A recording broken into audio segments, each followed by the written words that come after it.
It's the is carrying the body of the late Senator John McCain going through the terrain in Arizona.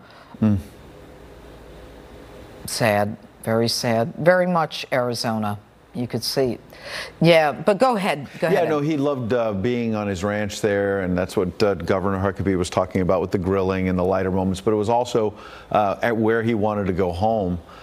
To Arizona, and there had been talk when there were some close votes in the Senate some months back, tax cuts and other things. Would he come back to Washington, and how complicated would it be? And he wanted to be home in Arizona. That's where his family was. That's where he really, in all these battles, not just with cancer, but battles in the Senate, he would talk about how Arizona would be a place that would sort of renew him, renew his spirit. It was a great, reinvigorating and a stress reliever. But I was laughing at in this sad moment when you think about John McCain's happy moments and the happy warrior that he was. Chad Pergram, in that image of I saw that maybe 1,000 times. John McCain like almost punching this little old button that, that Richard Russell put in 1962 or something. That, come on, Subway, go faster, go faster. And he just was impatient. And look, impatience can be a good thing when you want to get things done. Impatience can be a difficult thing when, maybe a little bit of taking a step back. And he knew that. He understood that sometimes he pushed a little hard. Yeah. Yeah, and as we look at the screen, of the hearse carrying the body of Senator McCain, it is certainly a very sad evening for Cindy McCain, and in terms of their marriage, it's kind of interesting, Ed. I mean, she always seemed to be at his side. Certainly when he was running for president, she was on the trail with him, always, looking stunning, always right there next to him, and his daughter loyal also to him. The women in his life appear to be very loyal to him. You can see them right there saluting as the hearse goes by, carrying the body of the now deceased Senator John McCain. And one of the things with Cindy McCain, when you mention her, and rightly so, is that she's not just the wife of. When he was a candidate for re-election, when he was a candidate for president, she wasn't just the wife of. I've gotten to know her a little bit. She works very hard on, going and fighting child trafficking all around the world, for example. It's a cause deep in her heart and soul. And so she didn't just rest on her laurels and want to be a spouse of. She's somebody who has also been in the arena and has fought very valiantly, I think, on these important public policy issues. And I mention that as well at this moment because at some point, after a few days, talk is obviously going to turn to what happens next, and the Republican governor, is going to appoint someone on a temporary basis to take the seat. And I mention it because Cindy McCain's name has come up, and she's somebody who may be interested in that seat, again, at an appropriate time after she's had a chance to mourn. But that is very interesting. And I think that people would be comfortable with that concept, given the fact that she was so much a part of his life. She wasn't someone who distanced herself from politics or from the senator. And she's someone who, knows Arizona and has lived there and knows the issues, certainly has lived the issues.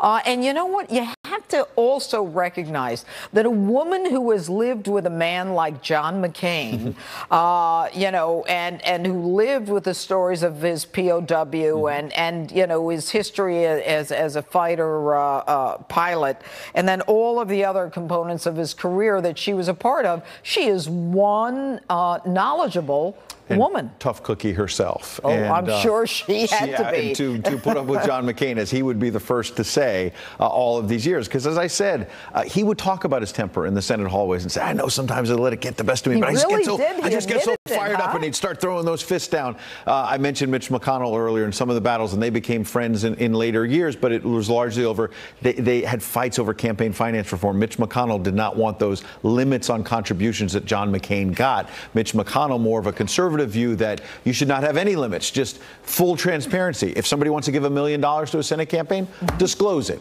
So they had their policy battles. And one other quick thing, remember in the 2008 campaign, when he was struggling against Barack Obama, and the economy was in a free fall. I was covering the McCain campaign, not the Obama campaign. And I remember one day being in New York City and all of a sudden hearing John McCain has abruptly suspended his campaign because he said, I'm getting off the trail. The economy is falling apart. I'm going back to Washington because we're going to have an important meeting at the White House to figure all this out. And we're going to come together. He said, I hope that Barack Obama is the Democratic nominee and I can come together with George W. Bush. And I spoke to then Speaker John Boehner many years later, and he told me that it was the darndest thing because McCain announced this. Everyone in the Republican House and Senate thought there must be a grand plan behind this, yes, right? Yes. And so Boehner calls him and says, McCain, what the heck's going on? What next? And McCain literally said to Boehner, according to Boehner, I don't know. What do you think I should do? And he said, you just suspended the entire campaign. And then they got to the White House, and McCain didn't really have a plan, and Barack Obama ended up debating him back and forth with George W. Bush mediating. And I mentioned that not to rain on his parade, but to point out that he knew in later years he would talk about he was impulsive and he wasn't perfect, and none of us are. And John McCain knew it. And that's what made him charming. Anyway, we're going to wrap my coverage this evening on justice of the passing of Senator John McCain. But before we do, I believe that Peter Doocy is going to join us from Washington, and then John Scott will be taking over at 10 p.m. Peter? Judge Janine, John McCain was the first person who gave me an opportunity to ask them a question, a political question, on TV. It was 2008.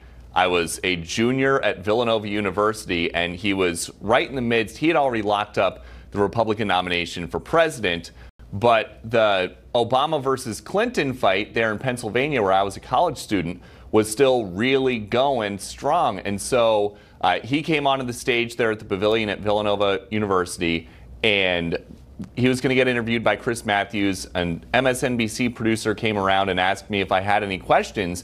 And that morning, earlier on the front page of the newspaper there in Philadelphia, was a picture of Hillary Clinton with a whiskey shot. And she was toasting some voters, and I thought that it was a funny photo. It was getting a lot of play there on the college campus, and so I thought it would be nice to ask Senator McCain if he wanted to go out for a shot with me.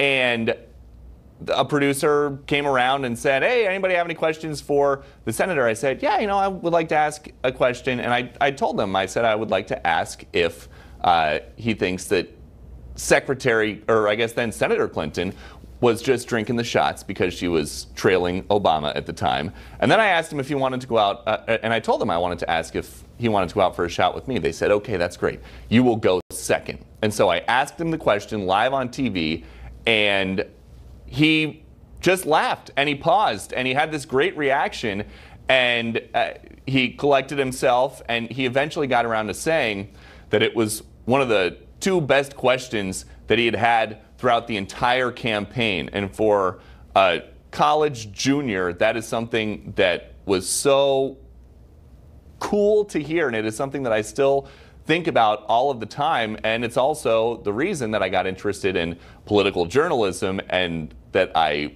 let the LSAT books that I had from Barnes & Noble there in the main line in Pennsylvania start collecting dust, and I never pursued a career as a lawyer. And years later, it's been almost 10 years since then, I had the great pleasure of seeing Senator McCain a lot on Capitol Hill, and he loved to tell that story to other journalists that were there. And he would say, he would come up to me and he would put his arm around me and he would say to the other gathered photographers and producers and writers and reporters, he would say, what this little jerk or what this little punk did? And he would tell the story about me asking this crazy question in college. But he always made sure to know that if he was calling a little jerk, calling somebody a little jerk or a little punk, it's because he had a lot of great admiration for them. Senator McCain, until the end, was the Senate Armed Services Committee chairman. He was the person that you would want to go to anytime that there was anything going on, whether it was an outside the Senate scandal, something going on with the floor, and he never once walked away from us. Not everybody always wants to take a question on the Hill. Senator McCain always did, and we're going to miss him a lot there in the hallways because he was the one who always gave us the best information of anybody, and he had the best insight based on decades of experience. Back to you. Peter Doocy in Washington. Peter, thank you. I'm John Scott in New York, where it is 10 p.m., 7 p.m. now in Arizona, and we are continuing to follow breaking news right now. If you're just joining us, we're remembering the life and legacy of Arizona Senator, war hero, and former presidential candidate John McCain. The longtime senator died tonight at the age of 81 after a battle with brain cancer that lasted more than a year. President Trump offering his deepest sympathies and respect to the McCain family tonight as the nation remembers a legendary figure in American politics. Joining me now to talk about John McCain's life and legacy, former Arkansas Governor Mike Huckabee. Governor, thanks for being here. You competed against John McCain. You also campaigned with John McCain. Tell us your fondest memory. Well, the fondest memory wasn't when he beat me, John, I will tell you that, but it was never personal. In fact, John McCain really was able to defeat me in South Carolina. That was the turning point. I was really getting some momentum up until that time. He had decided that if he didn't win South Carolina, he was pulling out because he was about out of gas, out of money, and so that was really the critical moment. He and Fred Thompson had a great plan. The plan was that Fred would stay in the race. He was ready to get out. Fred would stay in and basically drive back and forth between Greenville and Spartanburg and beat the stuffing out of me every day. And that's where my strength was. McCain's strength was down in the low country in Charleston. It was a very effective strategy. We still thought we might pull it off. John McCain ended up winning South Carolina, went on to win the nomination. But it was one of those things that people said, did that make you upset that they, had that strategy? I said, no, I admired them. It was a brilliant political strategy. It was honorable. There was nothing untoward about it. There was nothing unseemly or unethical. It was just good, strong, hardball politics. It's what we all get into this business to do. And, I always thought that was a smart and shrewd move. And it was the reason that he ended up being the nominee. And he and I got along great. I did campaign with him and for him vigorously throughout the rest of the 2008 campaign. Never had a regret about that, and was proud to be able to give him my support in 2008.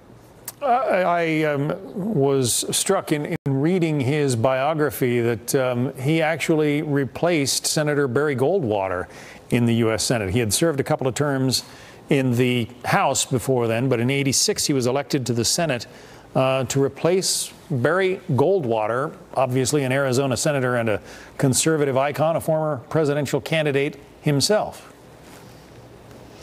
And Senator Goldwater was a stalwart of the conservative cause. I think he was often unfairly maligned because, they go back to the '64 campaign with Lyndon Johnson, and, there were so many things that were thrown at him. But he was an honorable man and a man of deep principle and conviction. And I think that there was a lot of that rubbed off on Senator McCain.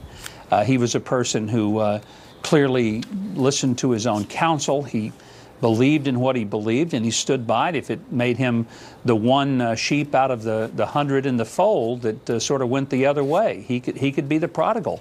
But he did it not just to be different. I think he did it because he truly believed that what he was doing was the right thing. And if it bothered everybody, even his closest friends, he still did it. And you have to have some admiration for a person who has the depth of his own convictions, that he's willing to do that. And one thing I did see in Senator McCain on the campaign trail, a very close relationship with his family.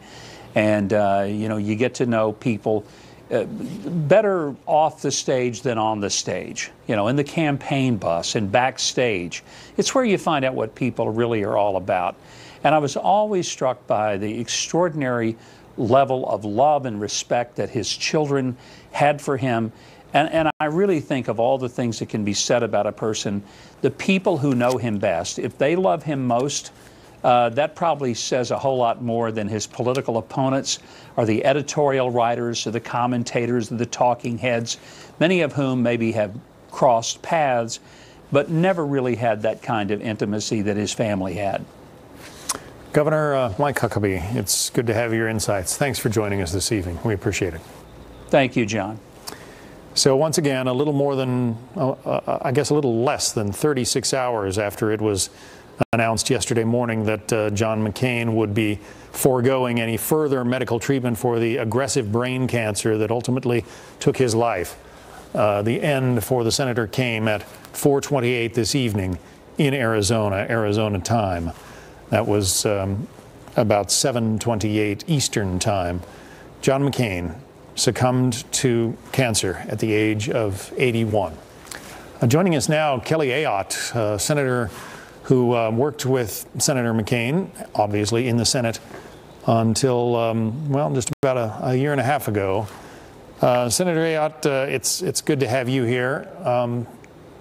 So many of us, knew that the end was coming, but John McCain was such a fixture on the national scene, 6 terms in the U.S. Senate. It's hard to believe he's gone. It really is. It's a very, very sad day. He was a dear friend of mine, and, I served on the Armed Services Committee with him. He was the chair of that committee, and, I mean, his devotion to our military, his leadership, his courage, we all know of his sacrifice, not only in Vietnam, but his whole family served. His son served in the military, and he's just an incredible example of an extraordinary person who's lived his life with courage, loved this country, a great patriot, and it's a huge loss for us. He spent 6 years, almost 6 years, as a prisoner of war in Vietnam, was tortured there very badly in the Hanoi Hilton, 3 years in solitary confinement. It nearly cost him the use of his arms. I mean, he was severely crippled as a result of the torture that he endured there and the aircraft shoot down that resulted in his capture.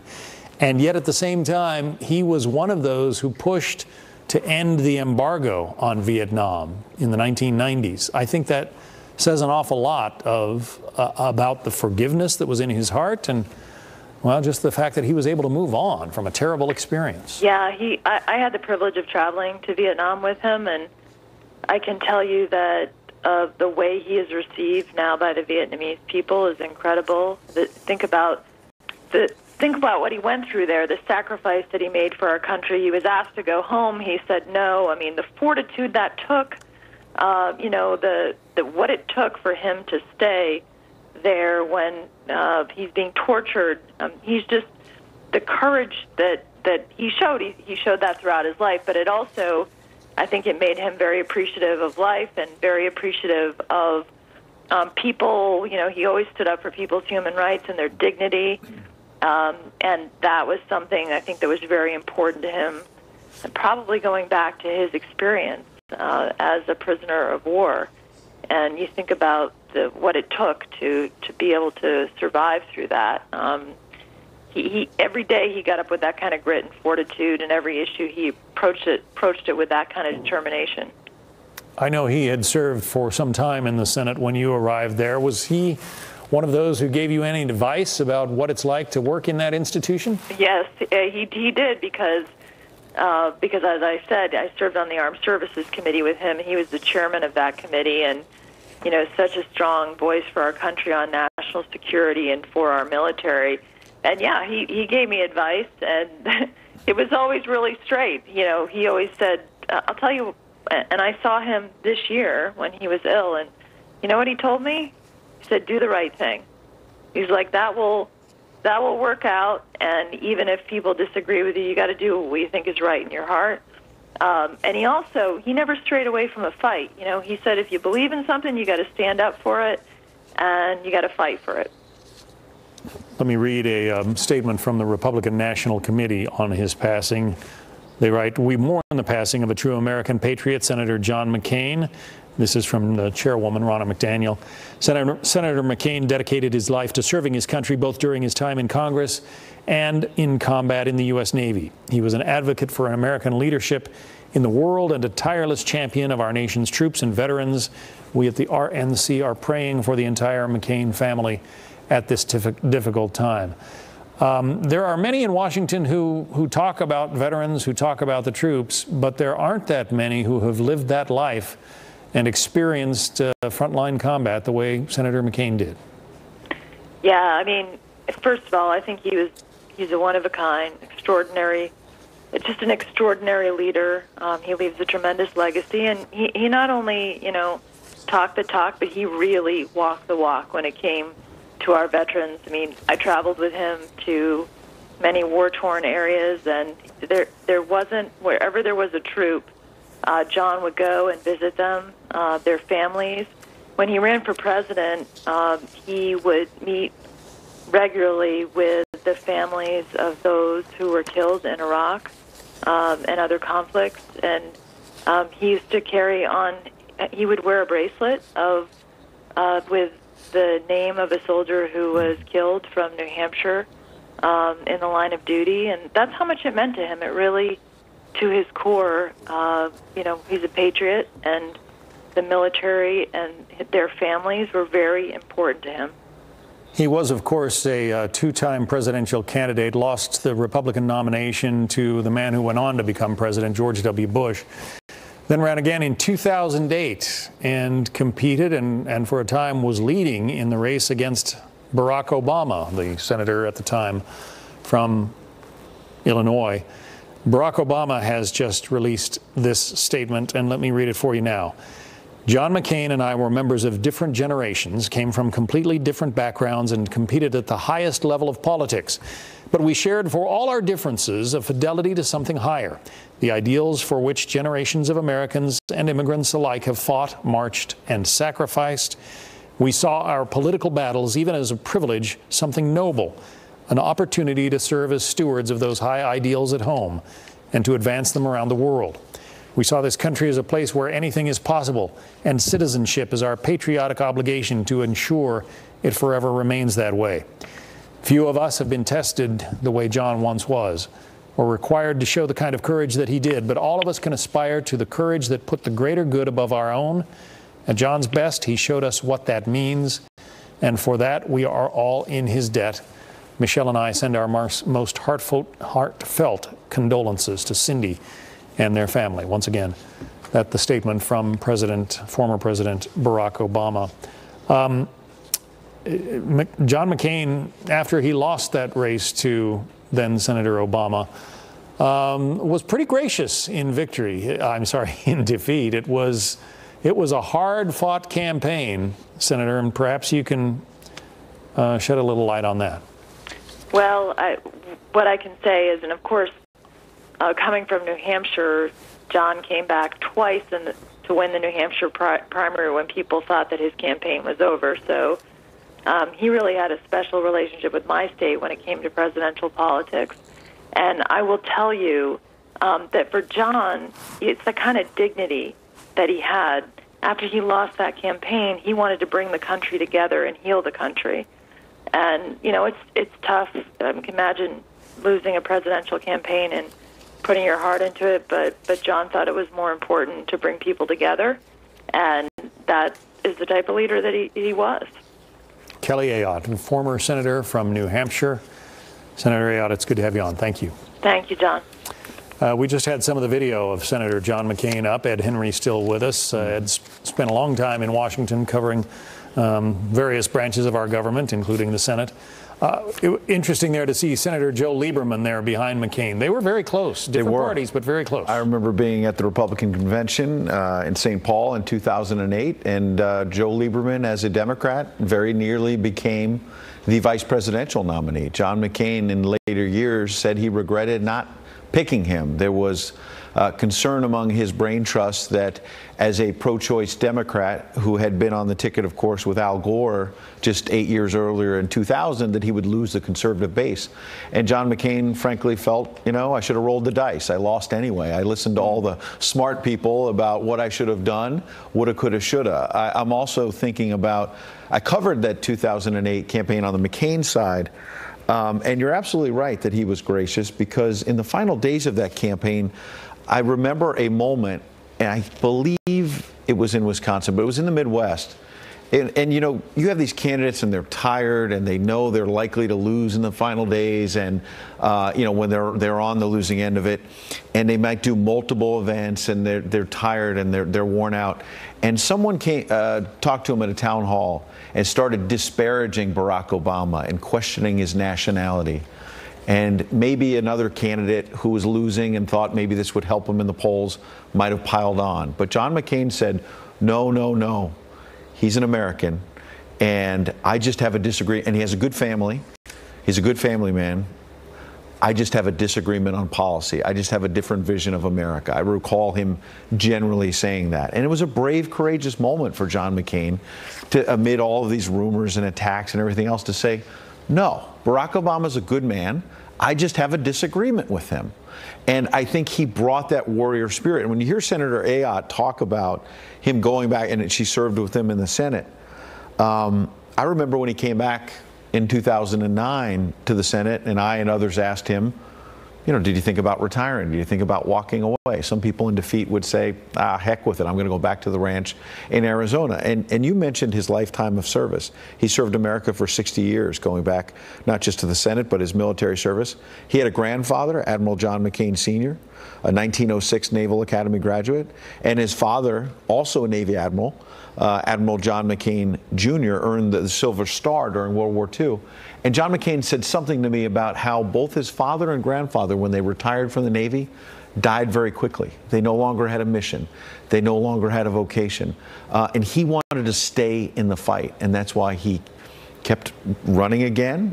Some in the conservative base felt like he had abandoned them, didn't like him in later years, felt like, you know, the Obamacare vote that he split with President Trump on.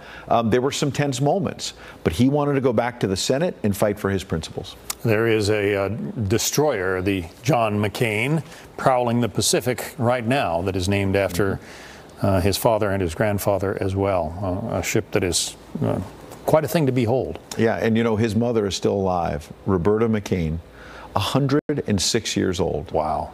And Lindsey Graham tells the story that a few years ago, I believe in her 90s or right around 100 years old, against her son's wishes, she went on a European vacation and wanted to rent a car. And I don't know if it's Hertz or Alamo, I don't want to disparage the company, but this is according to Lindsey Graham, and he'll tell the story, I'm sure, when he comes on. Lindsey Graham says that Roberta McCain tried to rent a car, and they said, I'm sorry, ma'am, but you're too old. That basically we have rules and liability and all of that. You can't rent the car. And she wanted to take this car through various countries around Europe against her son's wishes and others' wishes. And she finally turned to the rental car person and said, how much is the car? They got her a price, and she said, I'm buying it. And so she bought the car and traveled around Europe with that car. So my point is that John McCain, and we got to know Meghan McCain really well here at Fox, Cindy McCain, the entire family, these are people who I think are strong. And he's had a tough battle, a tough fight in recent months. And you wonder, where does Meghan McCain, where does John McCain get that toughness, that spunk? Yes, his father and grandfather, Navy admirals, but his mother, who's still alive, 106, pretty tough woman as well. The apple doesn't fall far from the tree. Frank Donatelli is joining us now. He was senior campaign advisor to John McCain. Was that in the, Frank, tell us about that experience. I'm sorry. That was right. That was 2008. And then I moved over to the Republican National Committee to be Senator McCain's person at the RNC for the last 6 months of the campaign. Well, the campaign lasted almost 2 years, and I think we were ahead for 10 days. But Senator McCain was the happy warrior always working very, very hard. I think the one thing I remember was from early in the campaign. This was when President Bush had announced the surge to try to save the American effort in Iraq, and everybody was walking away from that. Not McCain. He doubled down and supported the Bush surge, and he would give speeches across the country. And basically what he said was, I don't mind losing an election, but I don't want America to ever lose a war. And that's how he began the campaign, and that's the way he he brought his candidacy to the American people, and it's how he conducted himself always. He came into political office during the Reagan Revolution, but it's my understanding that he actually opposed President Reagan's plan to send the Marines to Lebanon because he felt like they were too few in number and would not be able to, amount to anything as a fighting force. And, given what later happened at the Marine barracks, it was a very prescient observation. Yes, well, he did. That was his position, and he turned out to be correct. I think in retrospect, that's exactly what happened. The Marines were sort of holed up in a barracks, and they had no mission besides just keeping the warring factions apart. And we had the terrible blast that killed over 250 Marines. But again, I think that's John McCain, even his good friend Ronald Reagan, somebody he admired. He was willing to stand up and speak about, especially national security issues, if it was something that he believed in very strongly. Ed Henry was just telling us the story about how Senator McCain felt that his father and grandfather both died early and too young once they left the service because, they sort of didn't have a mission anymore. That's Ed's story, not mine, but I just wanted to get your thoughts on that. His time in public service, did that energize him? Did that prolong him?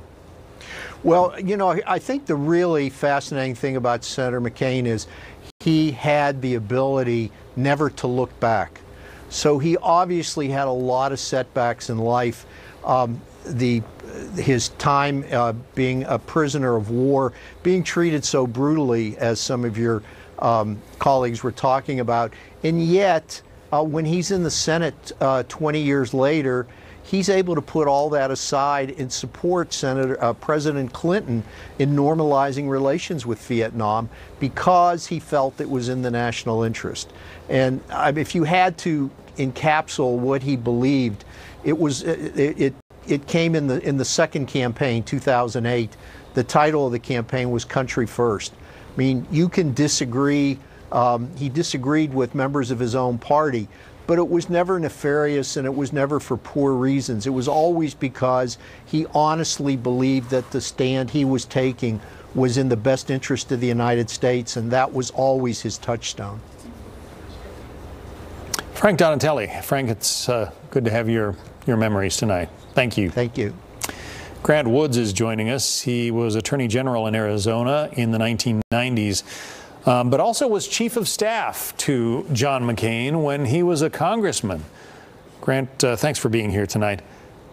No problem. Thank you for having me.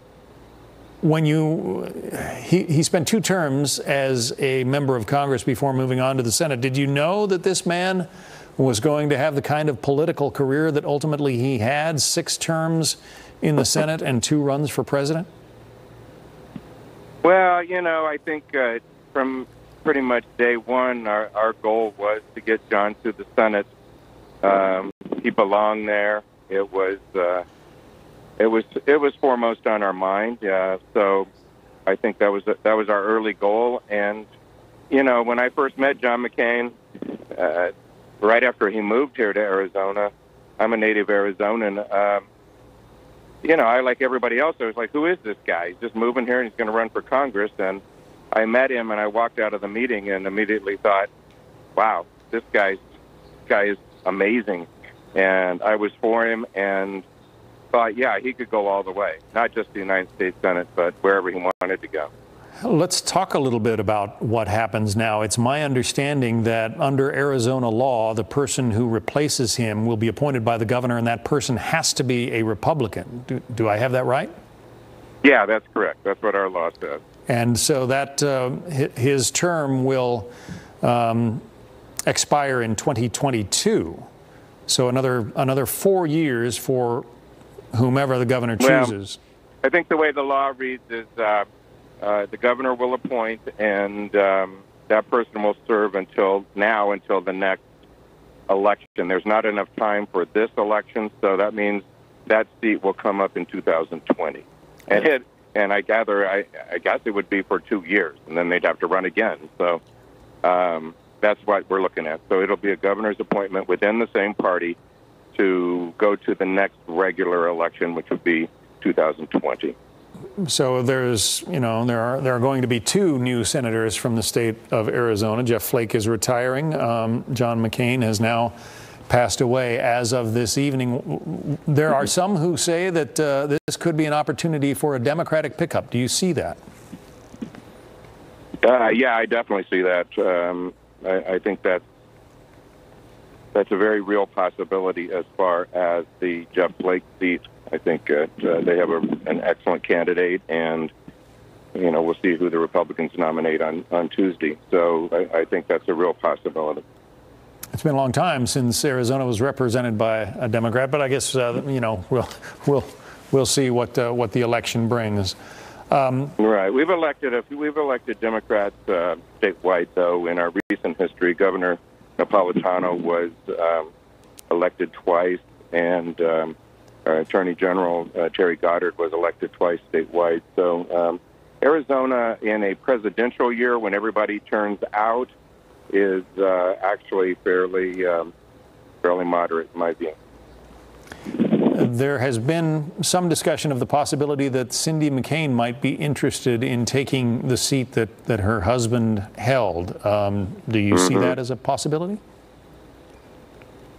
Well, here's the thing. Those of us, John's been one of my closest friends for all that time, since 1982. And I think those of us around him have just refused to even talk about any of that all along the way here. And the governor, to his credit, has really chastised people who have gone out and started, campaigning or speculating about that. The governor's handled himself, as you would expect, with, great integrity. And so, I think we'll just give that some time, and I'm sure the governor will do the right thing here and appoint a great person to the spot.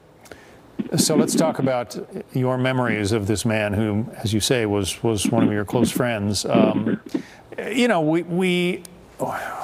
I interviewed him a couple of times. I would read stories about him. He had the reputation, the nickname of the Maverick. But as a politician, as a political leader, tell us who he was.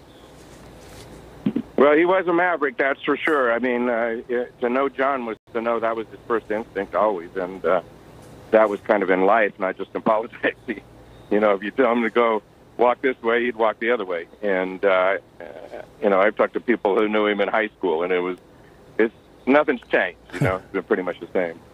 So that he was, but as far as a leader, I don't know. I just think he's been such a great voice for America and for the strength of America and why we're unique. I think some people, some politicians, some leaders, they don't really believe America is that unique.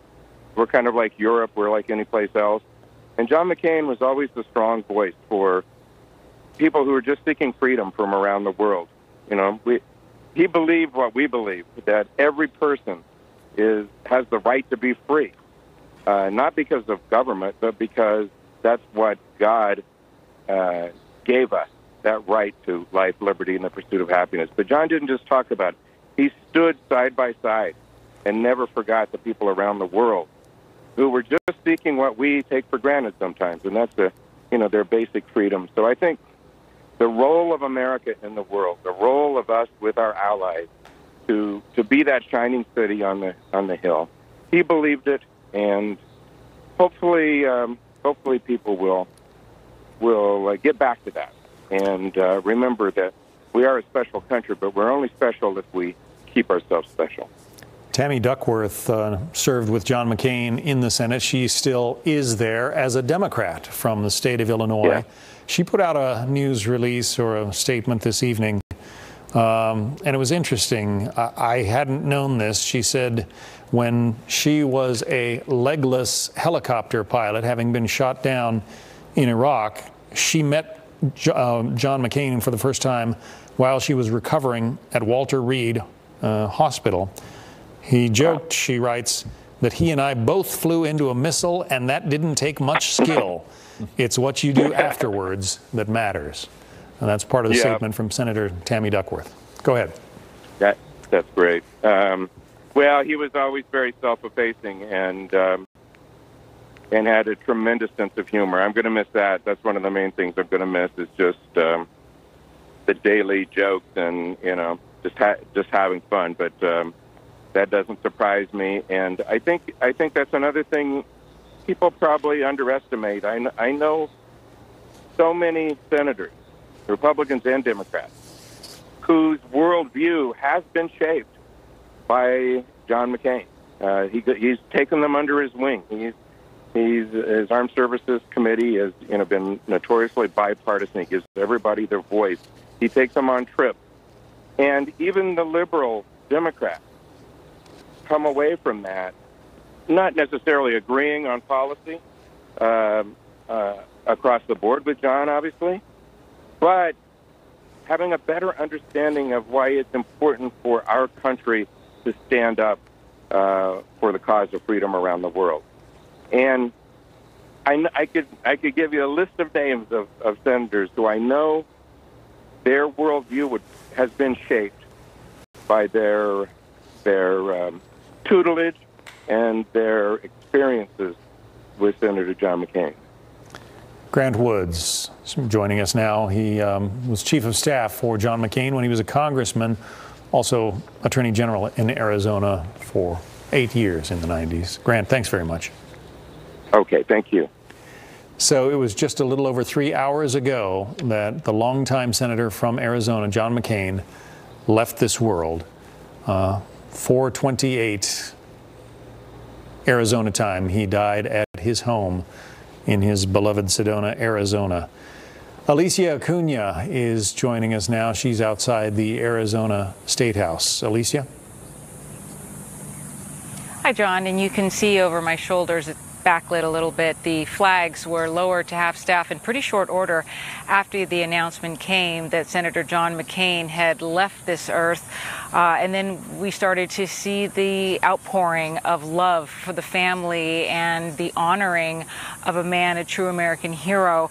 Governor Doug Ducey putting out a statement saying John McCain is one American who will never be forgotten. He was a giant, an icon, an American hero. But here at home, we were most proud to call him a fellow Arizonan. Now, we've heard that a lot tonight, right? That he was a hero and an icon, a formidable rival. But he was also a dad, and he was also a husband. And there are 7 of his children who are mourning tonight. And his wife, Cindy, put out a statement pretty quickly on Twitter saying that her heart is broken. My heart is broken. I am so lucky to have lived the adventure of loving this incredible man for 38 years. He passed the way he lived, on his own terms, surrounded by the people he loved in the place he loved best. And you just mentioned that, John, his ranch just south of Sedona that he did love so very much. And we were talking earlier on the Fox Report how I'd had this conversation with former Arizona Senator Jon Kyl. They served in the Senate together for 18 years, and he said, we did a lot. We got a lot done. We traveled to places. And at the moment, this was before his passing, he had said that there really wasn't much silver in this cloud, but what there was that he was in a place that was his most favorite on earth, and that is this ranch where he loved to barbecue, which we've been hearing about tonight. He loved the sound of the creek, the water that was there, and he loved to watch the little animals and the things, the hawks or the eagles that would chase their little dog.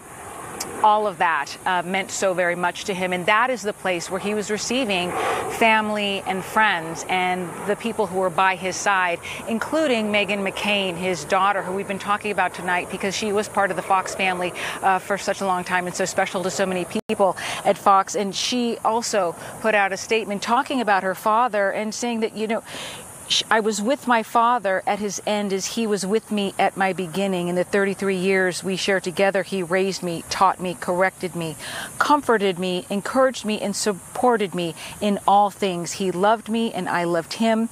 He taught me how to live. his life and his care, ever present, always unfailing, took me from a girl to a woman, and he showed me what it is to be a man. Now, as I mentioned, she was by his side at their ranch in Cornville, Arizona. That's the ranch south of Sedona. And it wasn't too long after, actually, that we did see a motorcade leave the ranch. It was an extensive motorcade. We saw the hearse carrying the body of Senator John McCain and departing that area. At this point, we don't have firm plans yet. Of course, we know that they have been made, but right now the expectation is that there will be some services here in Arizona and then also back east. Now, we talk about some of the tradition and also the way that John McCain sort of treated tradition if he just wasn't agreeing with it. And as you know, his father and his grandfather both buried at Arlington National Cemetery. However, Senator McCain has expressed his desire at one point that he actually be buried at his alma mater, the Navy Academy at Annapolis, hoping to do that. We are awaiting word to see if that is actually the way that things will go. But John, of course, doesn't that just sound like a maverick? Does indeed. Alicia Acuna there in Arizona, where Senator McCain passed away this evening. Alicia, thank you. President Trump didn't always see eye to eye with John McCain and vice versa. But we have a statement from the president. This one that I have says, my deepest sympathies and respect go out to the family of Senator John McCain. Our hearts and prayers are with you. Also, this statement from President George W. Bush. He says, some lives are so vivid it is difficult to imagine them ended. Some voices are so vibrant it is hard to think of them still. John McCain was a man of deep conviction and a patriot of the highest order. He was a public servant in the finest traditions of our country, and to me he was a friend whom I'll deeply miss. Laura and I send our heartfelt sympathies to Cindy and the entire McCain family, and our thanks to God for the life of John McCain. That statement from President George W. Bush, Bush 43. Ed Henry is still with us. Again, a guy who has covered Washington for a long time, knows a great deal about the institutions. He has not voted since December 7th, ironically, Pearl Harbor Day. Yeah. So it's been about 2/3 of a year that he's been out of the chamber. Of course, everybody remembers that he was really the deciding vote on derailing Republican efforts to kind of undo Obamacare. Repeal Obamacare. Yeah. They were successful later, of course, in repealing the individual mandate of Obamacare, which is sort of the heart and soul of it. But, you know, President Trump, as you mentioned a moment ago, has been direct about being out there at some of these political rallies in recent weeks and months in saying, I know we shouldn't talk about this, I'm not going to go on and on, John McCain is not well right now, but I'm not happy about that vote. And so he's been direct about that.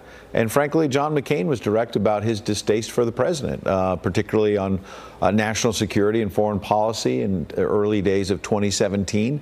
He challenged this administration, and that gets at the maverick image, as you mentioned. And frankly, there are a lot of the president's allies who were quite frustrated with how John McCain approached this president. And so, look, he was someone who lived a full life. And let's not forget and gloss over that when you read that statement from George W. Bush, there were some bitter moments in the 2000 campaign, as I'm sure you remember. And John McCain and Cindy McCain were not happy about rumors of personal nature and other things that came up in that campaign that they accused the Bush campaign and other Republicans of spreading. And the bottom line is that Barack Obama put out this wonderful statement as well tonight, and rightly so, because I don't want to diminish the fact that John McCain and Barack Obama did have a friendship despite their political differences. But I also recall covering President Obama in, I believe, 2009 when he was fighting it out over health care. And John McCain was standing up to a Democratic president, not just President Trump in later years. And Barack Obama kind of snapped at John McCain. You remember that video moment where he said, you know, John, the election is over and I won, basically, and your idea. And that was a petulant moment from Barack Obama. Let's not forget that, as Democrats tonight say, oh, Barack Obama and Joe Biden are saying warm things and Donald Trump is at odds with John McCain. John McCain, as I said, lived a full life, threw a lot of elbows around, going back to his Navy days, 60 years of service all told between the military, the U.S. House, the Senate. And I mentioned a few moments ago, I checked while you were talking to other guests, his grandfather, who was a Navy Admiral, John McCain Sr., was on the USS Missouri on September 2nd, 1945, when the Japanese surrendered. And as I suggested, Senator McCain had told me he died 4 days later as he left the service. And John McCain's father, Admiral John McCain Jr., earned the Silver Star during World War II. He died in a military aircraft over the North Atlantic as his own service in the Navy was ending. Wow. And so I mentioned that because John McCain was open in his later years about talking about how he had political opponents that wanted to see him retire.